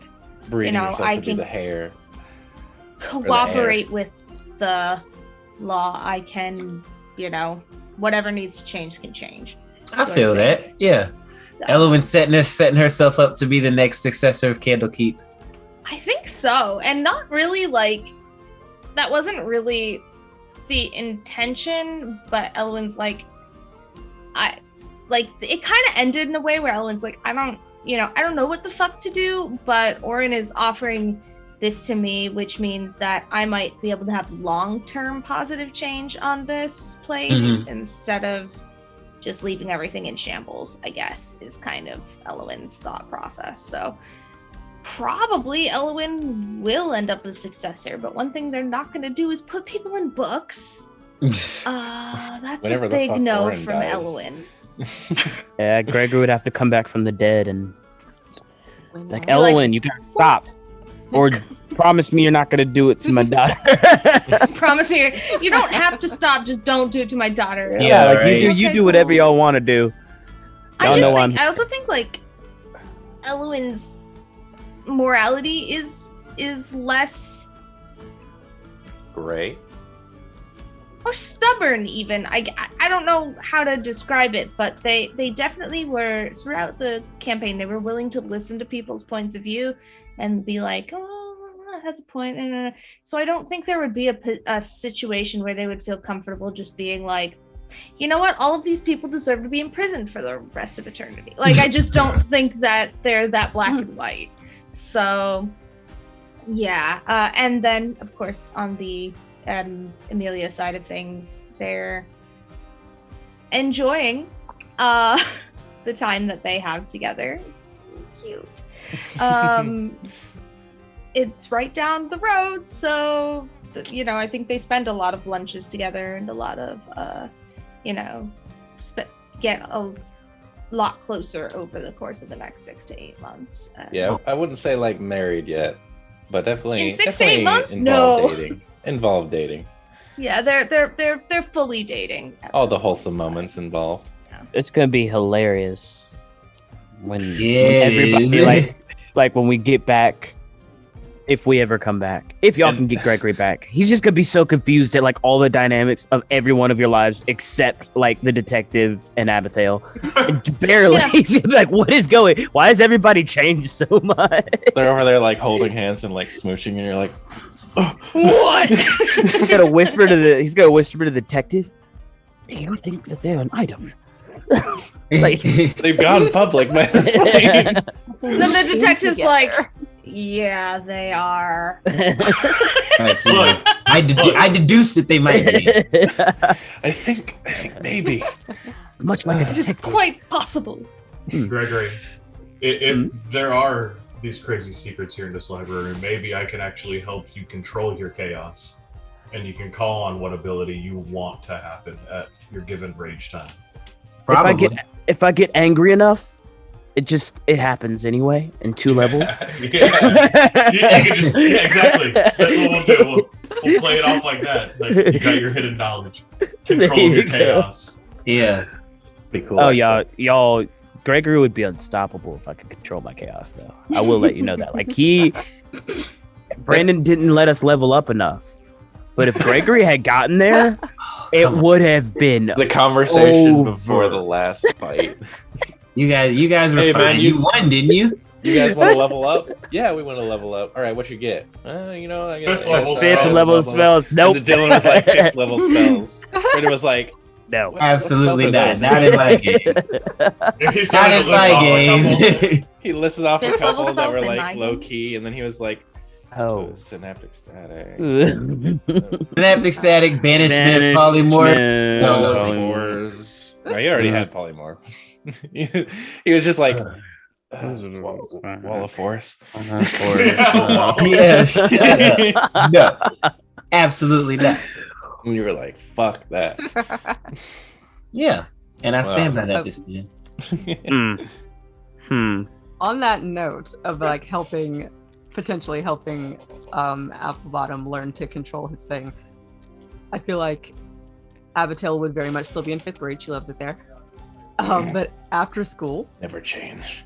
she will pop over to Applebottom's for an after school snack, which he does not consent to, but she's there anyway. No, he definitely does. Aw. He definitely doesn't make a snack. He forgets it's It's 3 cool. o'clock She and just raised every. the fridge. It's fine. can't read a clock, okay? You not know what she'll, numbers she'll are tell either? him she'll give him some updates on stuff at the library. Like, get and out then of she'll my go house. volunteer at the library, where she will only listen to Elowin. Everyone else can suck it. Abigail, That's can you what it's restock got Ellen the most Is she of the doing time. her No. librarian, her junior librarian duties? Hell yeah. Most of the time, Ellen would let Duty. Abigail do whatever she wanted. So, truth be told, if Elowen is like, hey, you should knock this off, it's probably kind of serious. At the knees. So yeah, so she's absolutely ignoring her junior librarian duties. And she will be sneaking around. She will be reading things she probably shouldn't be reading, and helping the professor, I think, just do various researches. Yeah. Literally, most of those Orin traits should probably be very worried about her, but whatever. She's having fun. are exactly what got Elowen where they are today. So, Hey, you're sneaking doing the right around, thing. not doing their duties, reading things they shouldn't read. That's how you get ahead in life. Now, they're an Correct. apprentice for Candlekeep. So, There you it go. sounds like Abigail's going to be majorly successful in life.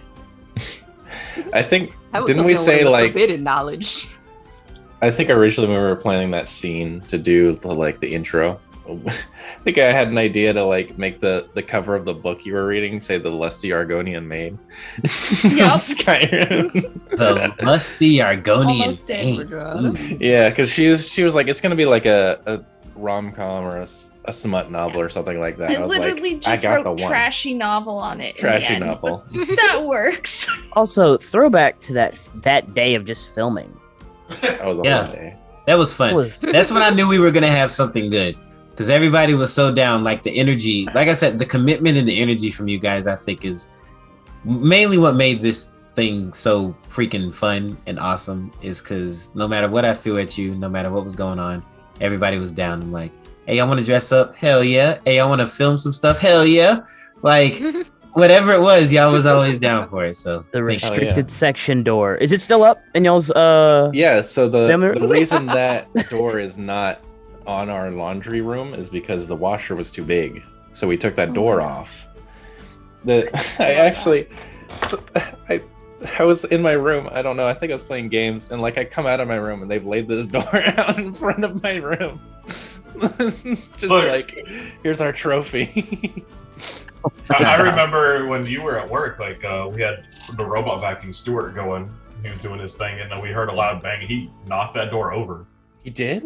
Yeah, Oh my God. he entered the restricted section. He sure did. He knocked that shit down. You named your robot vacuum Stuart. Yes, yeah, we it's did. named after A Dylan's Roomba. character. His name is Stuart. And That's given amazing. Our Stuart. robot. Stuart or Stuart Our- Little? Stuart Little, right? Oh. Name is Stuart. Yeah. I think that's his full name. Yeah, we did give Our him a robot knife at one point. vacuum is named Kit Oh, after the Malifaux campaign. I didn't do it. I didn't even do it. I came back to this freaking country and people were like, "Oh, I'm turning Kit on," and I'm like, "You're doing what?" The vacuum. You named Wait, the are you- vacuum. Are you back in the U.S.? No, No. I'm in the UK again. Oh, the UK. Oh, I was like, what? back in When you said this country, I was, yeah. Yeah, that would be sorry. the country she's in. This country, not this country. This makes Yeah. sense. But yeah, no, I showed up here and they're calling the robot Kit, and I was just like, oh, That's cute. It is very cute. very sweet. So- I'm glad we were able to also answer for Dylan as to what his character would be doing in 6 to 8 months. Mhm. Yeah, we all know. We know. I think we established, yeah. Plotting in the janitor's closet. Yep. Exactly. He is definitely Oh. plotting. Raina is only books now. She's back, but Yeah. she's not back. Yet She's again. back, but she's books. Oh, Oh, oh, Oh, Oh, she's. now she is Totoro. Totoro. I will So- say this is exactly the kind of shit that happens in the real after shows. So Yeah. one of our after shows, fucking Christian was in stunt camp or stunt school, excuse me. Do a flip. He went into his like mess hall and he like everybody was like, do a flip, and one of the dudes did a flip for us. It was awesome. Did a flip. He's. I told him, and he said, "Awesome." So that you were- before we completely get off track here, I want to ask All right. I want to ask y'all another question. Please. So because we didn't really get to talk about it at the end of the game, how did you guys feel about the finale? It was pretty Bro, that shit was I liked it. bro. It was crazy. I was. You definitely created a fight that was so freaking difficult for everyone in the party. Yeah. Like, literally, only thing you had to do was create a little bit of distance. Mm-hmm. Like the, And we were like, shit. if it was 30 feet up, it would have been like, okay, we can handle this. No, it was 40 feet up. The only thing that could have made that fight harder would probably be to give her beholder eyes. She just has an anti-magic cone too. Yeah. That would have been over. That would have been nah. If that would have happened, we would have all started beating on that.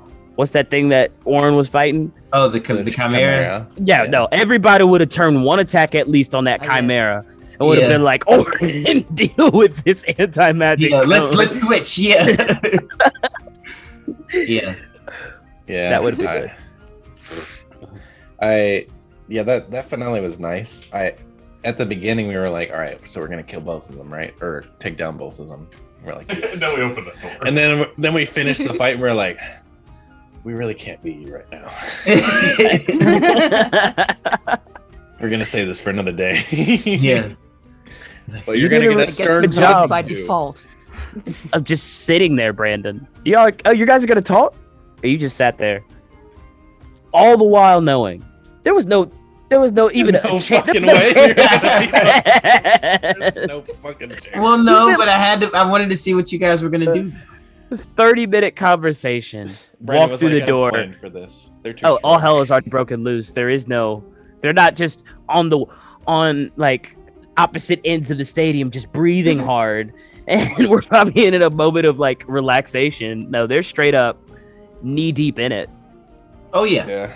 She Yeah, came I out first thing. She already knew what she was Y'all gonna ain't do. talking about nothing. Yeah. That's why I brought up in the pregame talk in the little huddle we had. I was like, all right, so who are we fighting if we can't talk to them? Because we need to know. Was there good that you ever- brought that up. Was there ever a point where you guys were gonna join Ciota? Not my character. Any of you?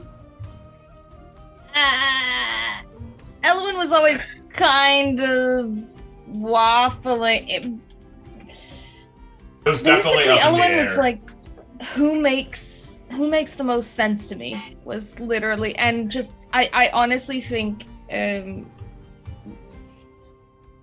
Emilia is one of the few things that like kept Elwyn more solidly on the, you know, side of not Ciota, just because like Orin was kind of nutter butters, and Emilia was just like, hey, innocent people are getting hurt, and that was what really like that sort of, she reminded Elwyn that a few times, and I think that's what kept Elwyn on that side, because other than that, yeah, that was a very tense conversation in the study. Yeah. But But it's all up in the air, like for the professor as well. Elwyn was just like, who makes the most sense? But at the same time, like it came down to like the professor would have just killed that lady anyways instead of putting her in the book. Yeah. Obviously, so why not just do it? So, and then Orin just needs to be dealt with in his own special way. I don't know if it was mentioned, but like I loved when like Brandon was trying to have a monologue. and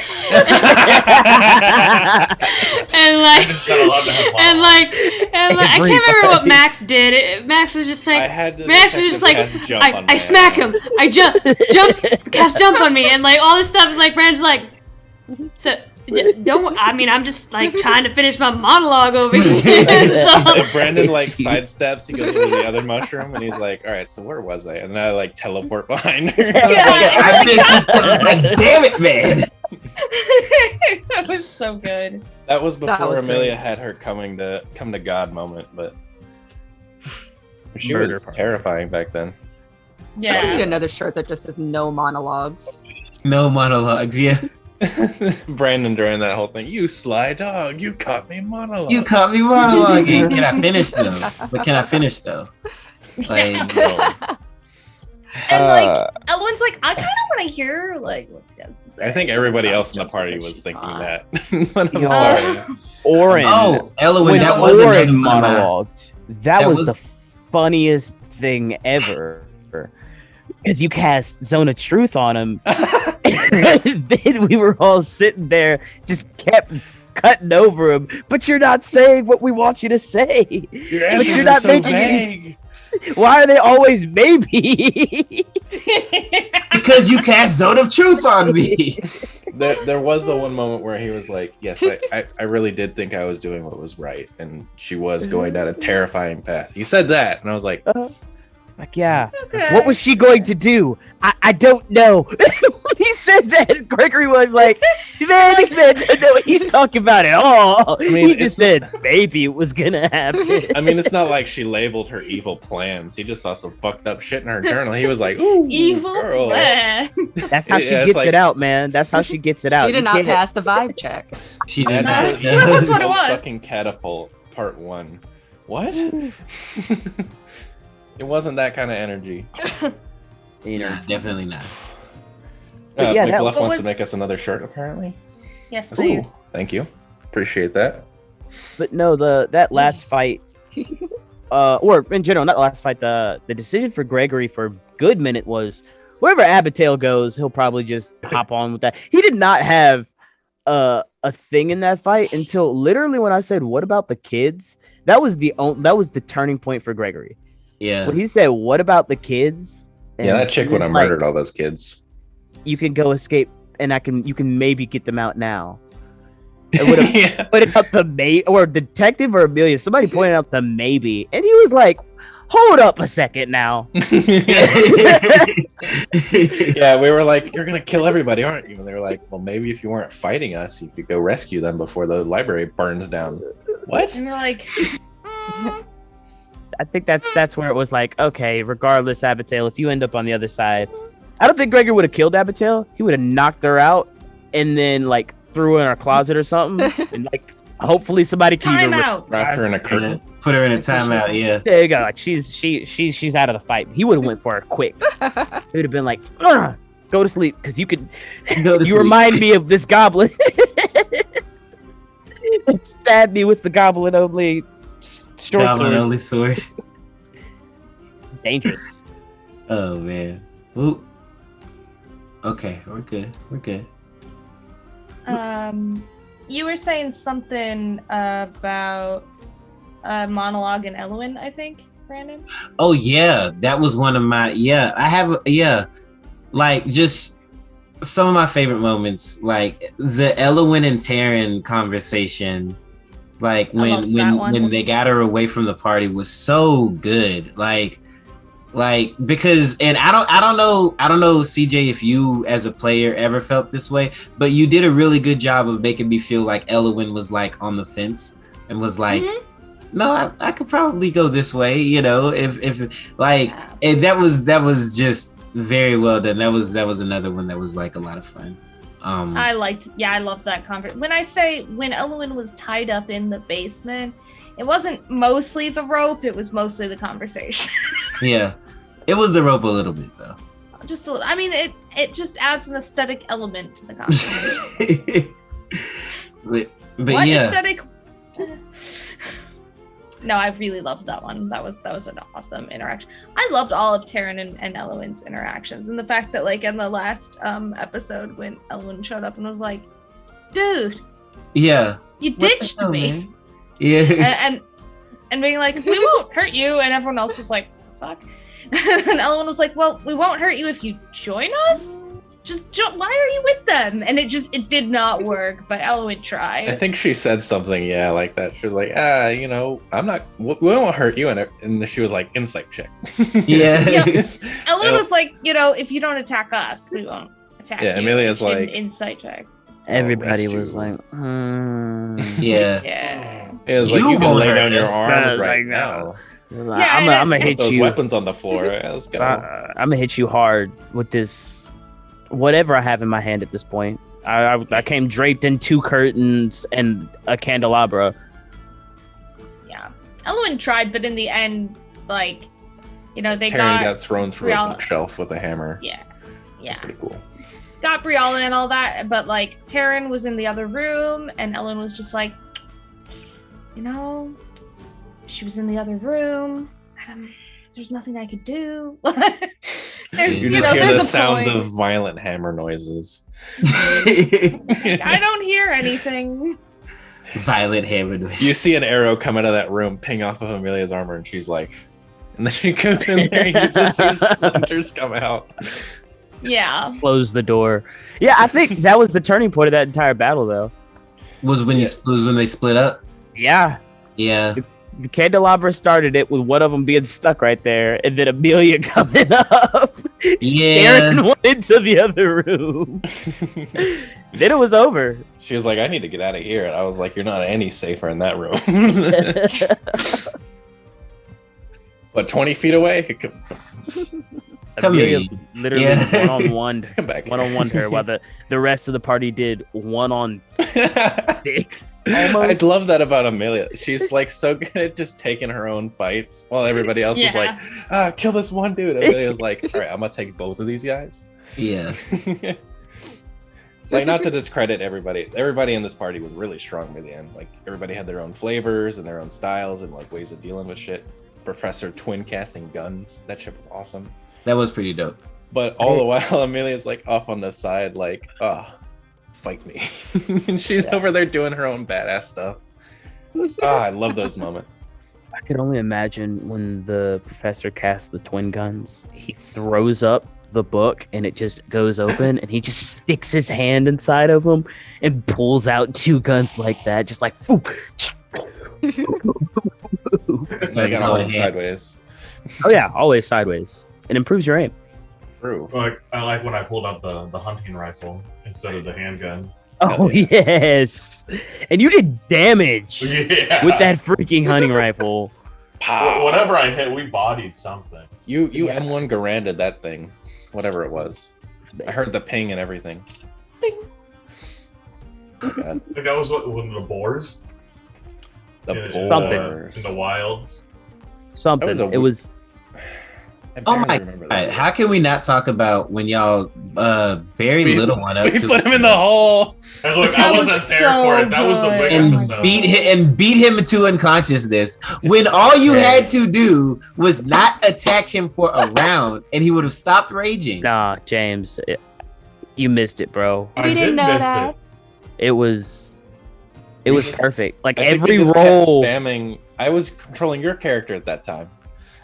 yeah, every roll was like perfect. Like in terms of like the moving of the dirt, and then him getting pushed back into it. Then me grappling his hand just to make sure. He stabbed his hand into the ground. They just put it back on top. It was y'all did little one dirty, bro. I think Dylan changed his save into a nat 1. Brandon's like, yep. You guys could have just like not. We were like, but this was effective and violent. Abigail went and pile drivered his head. Oh yeah, and then another one bit her. Or tried to. Oh yeah, he tried to bite all of us. It missed every one of them. He missed. He said he's gonna take 5 attacks. Miss. Missed all 5. We were just over there just. Then we beat him into unconsciousness. We just kept spamming Mold Earth until he didn't stay in that hole. Mold Earth is like low key one of the most powerful spells in the game. It's very strong. That and Heat Metal are probably 2 of the best ones. Yeah, very. Heat Metal fucked me up. Yeah, you took a lot of damage with that Heat Metal. Yeah. Especially when I got at a 60-foot range, I was like, it's over. And Brandon was like, no, you thought. I took 4 fireballs, I think. I did not. I took that first one, and then I went down. I mean, then I like transformed, and then I was like, gonna help you out, and then it was another one, and he was like, Then he did another one. And then he did the magic missiles. Gregory was just taking a beating, and I was like, "It's gonna be my turn at some point." That was eventually I get to go. Fight. Holy shit! I was just like, all right, Heat Metal. Okay, now there's fire elementals. You're cooking in your armor, and I'm just like, healing potion, lay on hands. Ellen was like, heal, and I was like, I'm back at low. I'm back at 2. Back at low. I do love that. Oh my god. That Abigail was across the map the entire after the one yeet. The one yeet I think saved Abigail from the battles. Yeah, she turned around one time and like considered just unloading. It was a split second where I was like, do I just want to kill her? Like, do I just want to fireball Abigail right here now? Like I was like, nah. Let's play this out. I'm not gonna be like completely ruthless. We'll let her roll some dice. We'll let her roll some dice. It was amazing. It was an amazing shot. It was a good fight. There was a lot of stuff happening there. It's 2 monkeys like the whole time. Yeah. Although I will say, if Dylan was here, he'd be ranting about your rat thing. Oh yeah. Let's talk about that. Don't talk about it. Hey, you had a lot on your plate. I had to listen. You did I wonder. Really good. See, if Dylan was here, I would ask him which one was more egregious: the rat thing or the or the second floor. Yeah. Dylan's gotten shafted in 2 of the final fights. No, see, and these are the things, right? Like there has to be three. There were 2 or 3 times where I thought Amelia was gonna die. And if Amelia had died, then that would have meant that no paladin has survived. Like Amelia's the first paladin to survive a Candlekeep campaign. Yo. Or a Iron Valor campaign, I mean. Yeah. Barely. You should have barely. Like barely. Brandon tried to kill you. That was the moment, because it's always like mid-campaign, something happens, and you're gonna die. I was like, not this time. Right? No, when Malar, I really thought you were dead. When you were underwater, and I thought Malar had killed you. Like, yeah. If you wasn't a natural 20. It was all worried, not gonna lie. The blood gods decided. They were like, no, not today. Oh my goodness. What do we say to Malar? Not today. Not today. What an awesome campaign. Oh, it was so good. Brandon, this is one we're going to be talking about like in 6 months from now. We'll be like, oh, you remember that time? Do you remember the Candlekeep campaign? Yeah. I'm so glad you guys enjoyed it. I want the team to meet up again though, some point. Oh, me too. That would be not so like cool. it. Not at Candlekeep. I want it to be on Gregory's last hurrah before he dies, and he's on really his deathbed. Well, yeah, that's literally, like I said, that's like 10 years from now. If you go by like how long half orcs live, he's in his 30s. They only live until like their 40s and 50s. So he'll just be walking around like really old. Everybody else looks probably around the same because it's only been 10 years. And Gregory's just drastically aged old up. Man, yeah. Oh, old man Gregory. Dude, are you okay? His daughter is like fully grown. I just want to say ASB and McBluff, this campaign would not have been what it was without you guys. So thank you for making my life more difficult so that the contents would be even better. I know Abby just went to bed, but Abby too. Holy crap. Yes, Abby's not available. Yes. No, they're talking in the chat about I apologize. I will be right back. I'm the only person awake because it's the middle of the night and my dog is complaining at me. So fair enough. Oh yeah, go ahead. Yeah, we'll wrap up here shortly. We're not gonna. It's not gonna be the whole. I'm in no rush. Yeah. But you're getting a background tune of the dog going. So we'll see if he has to go. Yeah. But no, while we're talking about it though, yeah, shouts out, ASB, McBluff, and all of you lovely blood gods who, and I mean, look, as much as it sucks when my villains take 30 points of damage because somebody rolled a dadgum 8 on the freaking curse table. We love you guys, and it adds an extra layer of the game, and it's awesome that you guys come here every week and interact with us and watch the stream and watch me throw all sorts of stuff at these guys and essentially save their lives, because this campaign would have been over many times without you. Yeah. I've never seen a man more upset by something he made and implemented. Yes. I'm so torn. Like, it's working exactly as I planned it to. Damn it. But it hurts so much. Yeah. But yeah, I guess we're gonna go ahead and wrap it up. Does anyone have any final words that they want to say before we call it quits here? I'd say all in all, this. We'll ask CJ when they get back. Okay. Yeah. I'll go ahead and say mine if that's okay. I'd just say all in all, probably my favorite campaign ever had. Wow. Thank you. That means a lot. It was fantastic from start to finish. Thank you. It was. It just kept getting better too. It was great. Yeah, like I said, we hit our stride so early on that I absolutely loved Wednesdays. I got super attached to all these characters. It was really, it was like the ultimate reprieve from the week, because the spontaneity that came out of this campaign was immeasurable. Like, every little thing was just like, this is a D&D campaign where every episode is one where you could talk, like, you can make a full story about. And I appreciate that.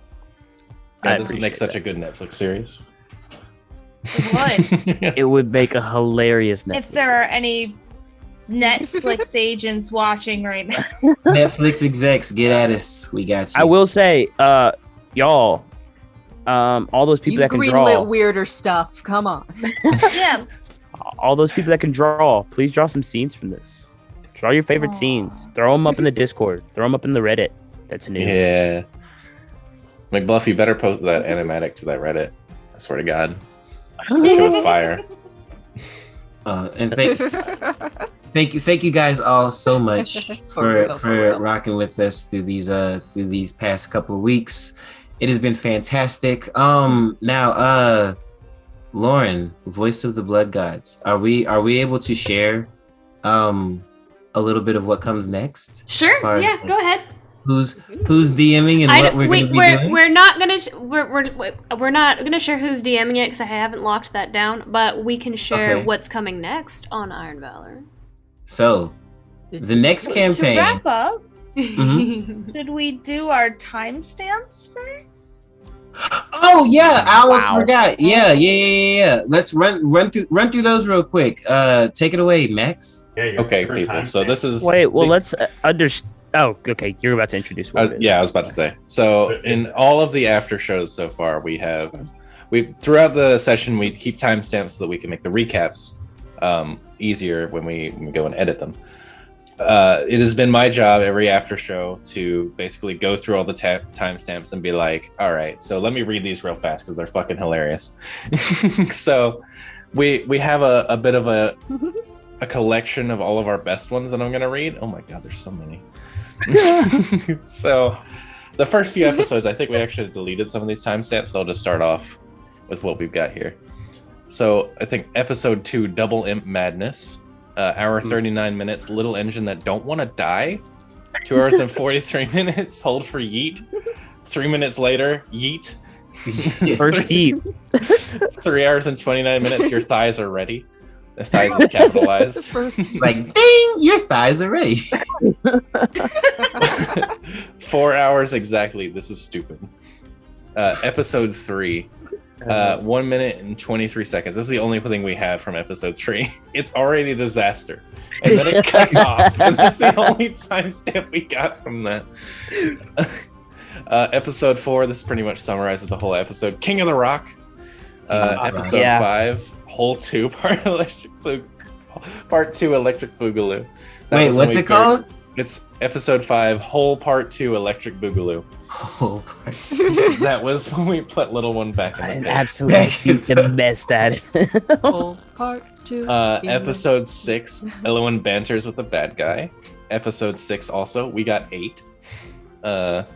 The ones from episode 7, The Absolute Stealthiest Climb. That was when I think the detective like busted his ass trying to get up that rock face. Then Shoot the Baby, all caps, Christian. Yeah, I was talking about that crocodile. Baby. That was the Shoot crocodile. the baby. They don't need context. Just shoot the baby, no context. Yeah. Okay. True. She Awakens. That one is Amelia. Episode 8. An hour and 5 minutes ish. Elowen talks to the elf while binded in a basement. No timestamp. Elowen is evil? ? Elowen is not evil ? And then all caps. Peace out. Thanks for the books, bish.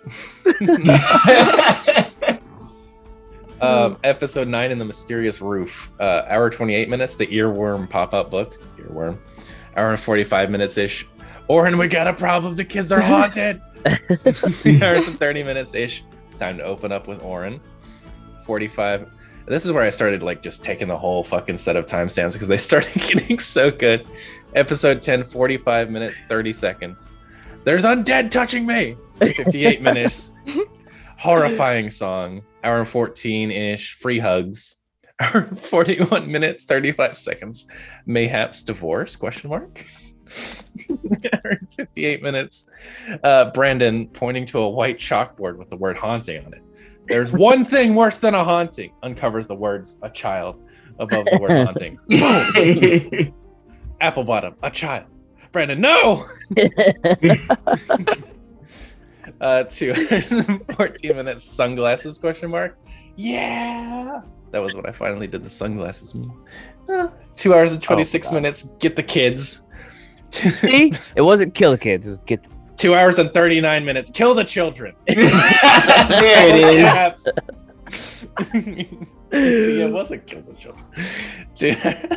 2 hours and 57 minutes. The detective's not all right.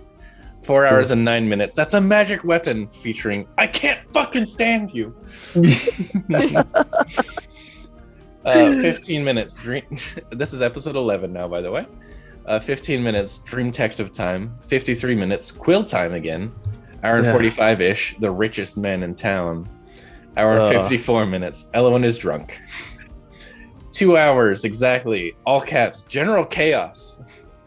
2 hours 30 minutes. Sleep, I guess. Probably yes. 2 hours and 30 minutes. Tickle damage. 3 hours 17 minutes. I found out how to stop it. 3 hours 35. It only gets worse after the good part. Iconic quote. 3 hours 40 minutes ish. Elowen has an adventure. And then the last one, untimestamped. What was that? All caps. What was that? That about does it. Episode 12, 45 minutes, 50 seconds. Are you twerking on me? / approved by editor. 3 hours and 27 minutes. Amelia sings a sexy seduction song. 3 minutes later at 3 hours and 30 minutes. Just Episode 13, Beholder in the Bathroom. 9 minutes, 13 seconds. Snoo. Hour 16 minutes. All caps. Shit falls apart real quick, homie. Behold this shit right here. I feel like that was a Reina one. Hour and 45 minutes. Snoo grapple. Yep. 2 hours, 14 minutes. Dummy thick. And then unmarked, feeble-minded. 3 hours and 20 minutes. 10d10 necrotic damage. 3 hours, 45 minutes. Dylan Howard, detective goes down. Sad face. 4 hours and 5 minutes. The beholder stays on its bullshit. Detective begins stonification. 4 hours, 11 minutes. Abigail finishes this hoe. 4 hours, 15 minutes. Greatish restoration. And even Elowen is even fine with the blood on their dress. 4 hours and 17 minutes. Return to monkey. That was character development for Elowen. That was. We forgot to mention that. All right. Yeah. All right. The last two. Episode 14, hour and 15 minutes. This man's been vaping books / don't do books, kids. 2 hours and 6 minutes. If you have a staff or an orb or a rod. 2 hours, 11 minutes. Why y'all like this? AKA the party works together to make a totally sick teleportation kill. Thank you so much. Why are you like this? That was word for word on that timestamp, by the way. 2 I hours want to make and a 30 compilation minutes. of every time Brandon looks into the camera, like, why are you like Nice. We'll put it right next to Daniel's. Does a 28 hit? You're Does a still 35 up? hit? Yeah. Still up?